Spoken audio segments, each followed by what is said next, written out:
A to sa deje aj v našich životoch častokrát, že veľa nad tým premýšľame. Veľa premýšľame nad životom, veľa premýšľame nad sebou.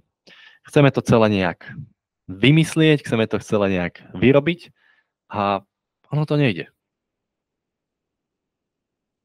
Že ten život jednoducho nevyzerá tak, ako by sme chceli. Alebo navonok možno aj áno, ale tá kvalita toho prežívania nie je taká, ako by sme ju chceli mať. A tak sa to snažíme znovu nejak vymyslieť a nejak opraviť a niečo s tým spraviť a nájsť to správne riešenie. Ale veľmi ľahko sa v tom vieme zamotať.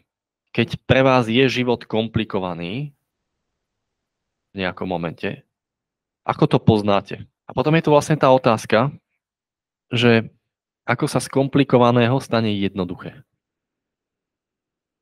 A keď sa vrátim k tomu príkladu o tých 3 pohybových zákonoch a tých katapultoch, tak jednoducho práve tie pohybové zákony Isaaca Newtona, práve to pochopenie toho, ako funguje pohyb, aké sily pôsobia na predmet,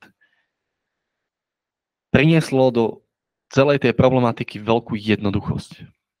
Čiže tým mostom medzi komplikovaným a jednoduchým je porozumenie, pochopenie. Si pamätám na matematiku a rovnice od 2 neznámych, kedy z nejakého dovtedy pre mňa neznámeho dôvodu tretí riadok bol o polovicu kratší ako riadok druhý. Ale stále tam bolo rovná sa. A ja neviem, kde všetky tie čísla zmizli a písmená, nevedel som tomu pochopiť. Až prišiel moment, kedy mi to docvaklo, našťastie, a od toho momentu to bolo jednoduché.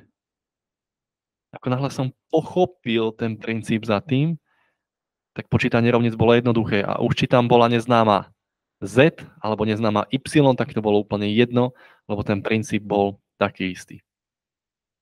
Takže keď sa nám zdá byť život komplikovaný, je to len preto, že v danom momente niečomu nerozumieme.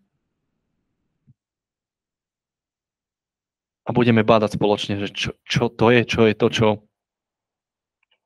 čo prehliadame v ten moment. A ja si myslím, že každý tú odpoveď vie nájsť v tom svojom vlastnom prežitku, vo svojej vlastnej skúsenosti. Takže vybavte si moment alebo nejaký časový úsek, kedy je pre vás život jednoduchý.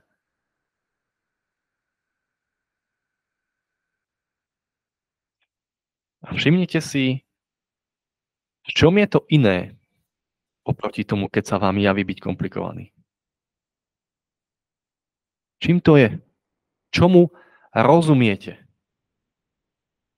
V momente toho prežitku jednoduchosti života, čo je to, čomu rozumiete?